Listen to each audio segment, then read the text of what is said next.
मुर्शिदाबाद पश्चिम बंगाल राज्य एक बेकाबू ट्रैक्टर ने एक बाइक सवार को कुचला। यह हादसा सुबह शमशेरगंज के रतनपुर शिवम गारमेंट्स के सामने हुआ। हादसे के तुरंत बाद बाइक सवार की दर्दनाक मौत हो गई। बाइक सवार का अभी तक कोई पता नहीं चल पाया। रतनपुर के एक स्थानीय निवासी ने इस घटना के लिए स्थानीय प्रशासन, नगर पालिका और पंचायत को जिम्मेदार ठहराया। जिस तरह उन्होंने बेकाबू ट्रैक्टरों की आवाजाही को जिम्मेदार ठहराया, उसी तरह उन्होंने ये भी सवाल उठाया कि कैसे एक ट्रैक्टर इलाके के आबादी वाले इलाके में कानून तोड़ते हुए अवैध रूप से चल रहा है। उन्होंने इस हादसे के लिए स्थानीय नेता को जिम्मेदार ठहराया है। संयोग से इस इलाके में 3 विधायक और एक सांसद भी हैं। एक स्थानीय निवासी ने सवाल उठाया कि किसी भी कानून के तहत एक ट्रैक्टर आबादी वाली सड़क पर कैसे चल रहा है। स्थानीय लोगों ने बताया कि युवक हेलमेट पहनकर डाक बंगला की ओर से बाइक चलाकर धुलियान की ओर जा रहा था। उस समय धुलियान से डाक बंगला की ओर एक ट्रैक्टर बेकाबू गति से आ रहा था।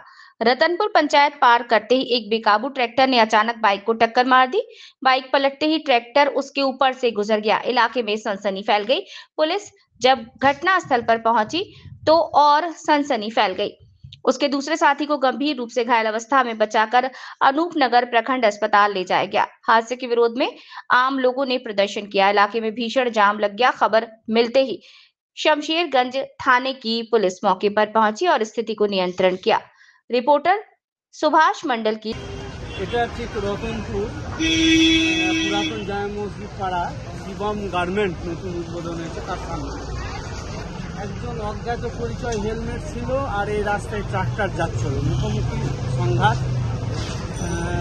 তো এখানে ট্রাক্টর বেপরোয়াভাবে চলাচল করে এই রাস্তা, অ্যাক্সিডেন্টের জন্য ট্রাক্টর দায়ী।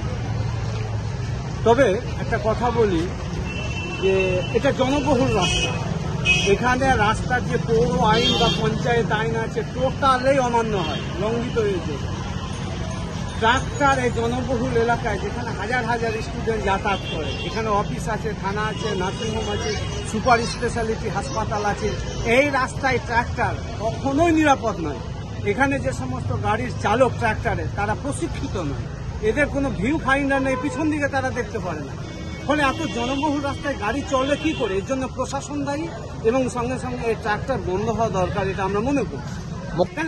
মুখ্যমন্ত্রী যেখানে গ্রামীণ এলাকায় জনবহুল এলাকায় ট্রাক্টর চলবে না বলেছে, তাহলে চলছে কেন? তাহলে তার জন্য দায়ী নেতারা, জনপ্রতিনিধি এবং প্রশাসন। এ রাস্তায় কোনো সময় ট্রাক্টর চলতে পারে। ট্রাক্টর চললে আজ অ্যাক্সিডেন্ট হয়েছে, ছোটখাটো অ্যাক্সিডেন্ট যখন তখন হয়, আগামী দিনে আরো ভয়াবহ অ্যাক্সিডেন্ট হয়েছে। এর জন্য প্রশাসন এবং জনপ্রতিনিধিরা দায়ী। কোথায় ঘটনার স্থলটা? ঘটনাটা হচ্ছে রতনপুর শিবম গার্মেন্ট পুরাতন জামে মসজিদ পাড়ার ঠিক মোড়, যেটা সেই মোড়ে শিবম গার্মেন্টের সামনে। পুলিশ এসেছিল?